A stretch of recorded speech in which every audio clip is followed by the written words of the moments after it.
questions? Sam. So, as you were talking about in the first part, when you said about the prison cell analogy, I wrote this up during for the first half of your sermon, and basically it's an answer to one of the questions you asked within the analogy. Imagine you were to have yourself wake up for the first time in a prison cell. You have all four walls and only one door to escape. The door is locked, but that's fine because you have everything you like, all the video games, books, TV channels, and other stuff you like. One day the door unlocks. Why would you want to leave though when you have everything you ever wanted? The answer is because in that prison, you have no sunlight to make you happy via vitamin D. Also, when you get out, you understand that life isn't just about what you want. It's about following God. And for that, God is the sunlight you want to get out to. God shed his light on people who follow him and bring them put out of Satan's darkness and into the light, and it's your only escape from evil. So I agree. That is the reason you would walk out. That is the reason we all should walk out that door, right? Yeah. The point I was making was many people, most people, don't know any of that. What's that? And so the whole point of the rest of the analogy is that guard number one comes in, destroys everything, and shows you there's nothing in here for you.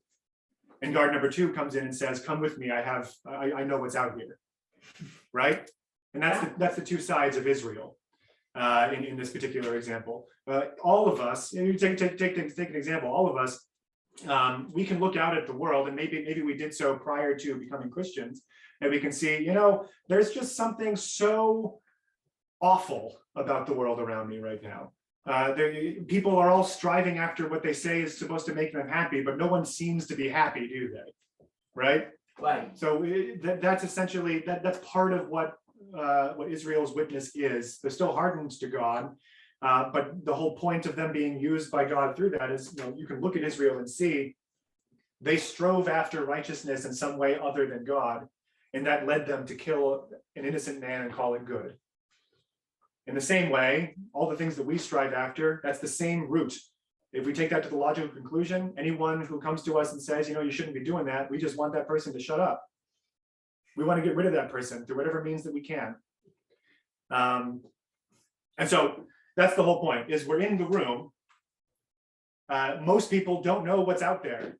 Why would I want to go see what's out there if I know, if I think that all this stuff is good enough for me, right? Right. So that's the idea. And so God uses Israel, God uses the church, God uses the world around us to show people there's actually nothing in this room that's good for you in the long term, and everything that's good for you is outside. That's we as the church are charged with being that guard who gets through the door and says, the prisoners have been set free, let's go. And to tell people what it is they're missing out on out here. Yeah. Yeah. So thank you for your thought. And I think you're, like I said, you're absolutely right. My whole point is most people don't know that. Well, then most people should start believing in Christ. And we're going to get into that actually in Romans 10. How will they know unless somebody tells them? Yeah. I guess I'm jumping ahead then. That's perfectly fine. Well, we all know the end of the story. We're digging into it more deeply now. So you are correct on all points. Okay. Yes. Building on your analogy and Sam's analogy, I was picturing a room with no doors. With what? No doors. That there is no door. You have everything you want, but there is no doors.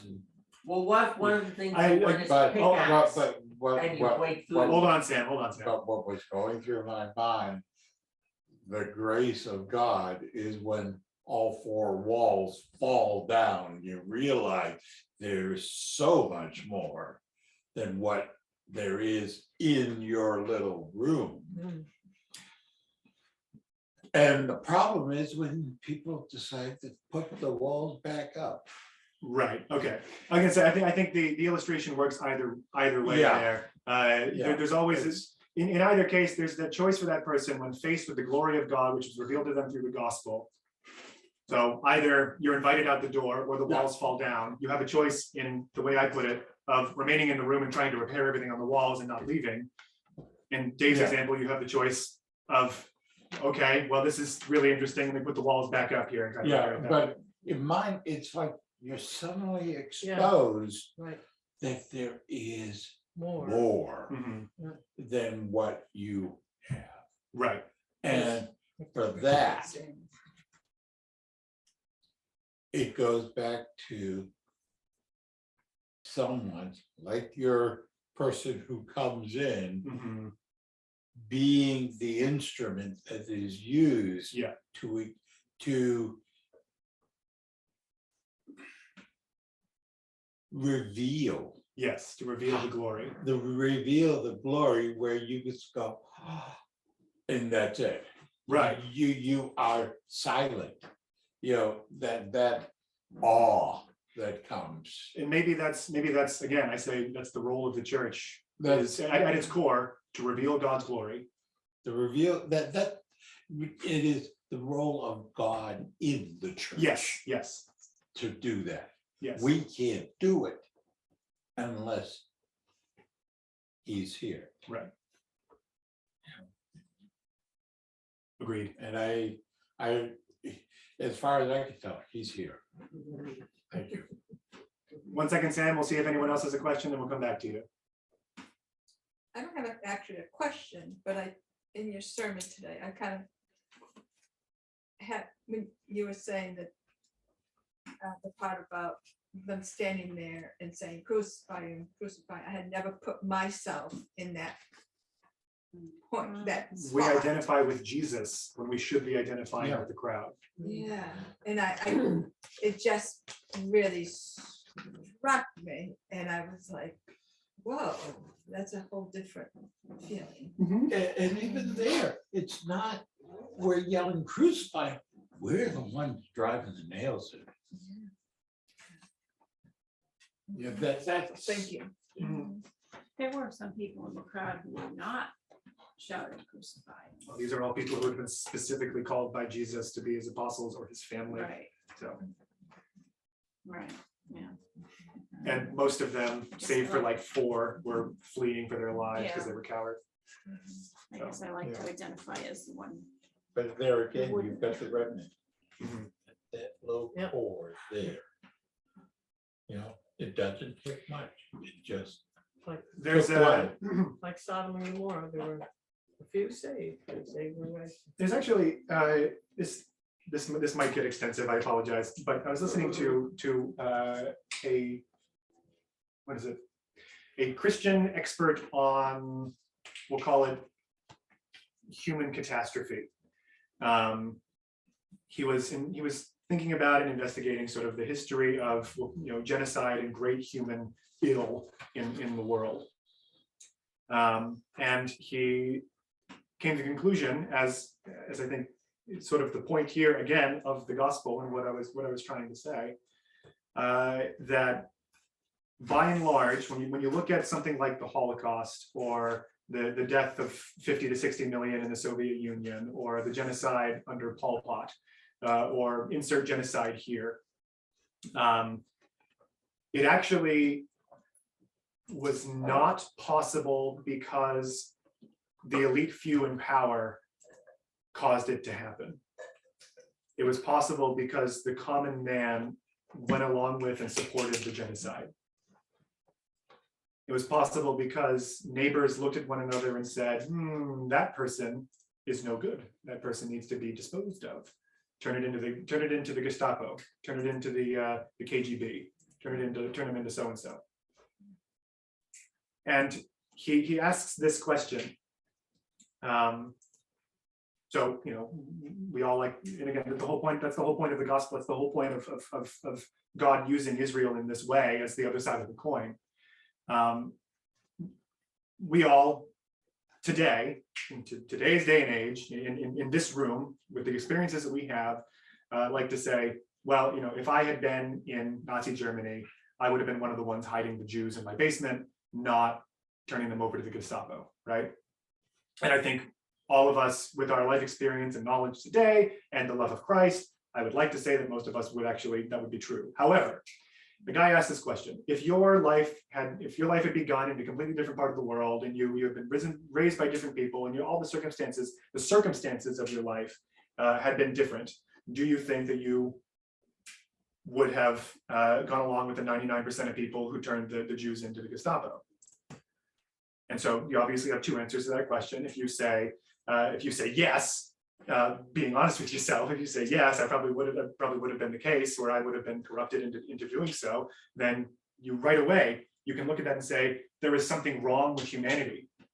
There is something broken and in need of saving in humanity. There is something not right about humanity.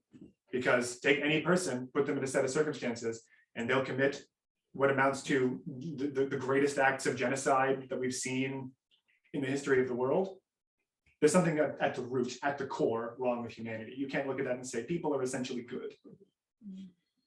Now, let's say you say, no, I wouldn't have. Okay, so there's something that is inherently superior about you compared to other people. Well, yes. Okay. You might be interested to know that that belief is the root of all genocides. That belief that there is something inherently better or superior about me compared to the other person. That is what leads to the genocide, which again comes back to the answer, obviously, which is there is something at the core rotten and broken about humanity. It is a lie to say we are essentially good and the desires of our hearts are honest and righteous. We are broken and we need a savior. That's the first half of the gospel. It is saying I am superior to everyone else. But in the process, you're saying I am superior even to God. Right. Sam, you had another question before we went to Doris. Yeah, basically, when Dave said that, that basically you get out of that prison and you realize there's much more than whatever. Yeah. Well, I'm gonna quote one of the movies that you probably all know. There's more to us than meets the eye. Yes, Transformers, right? Yeah. There's more to God than meets the eye. I think Yes, that is a more yes. accurate statement there. That's what I meant. Yeah. Any other questions? If not, we'll move into announcements.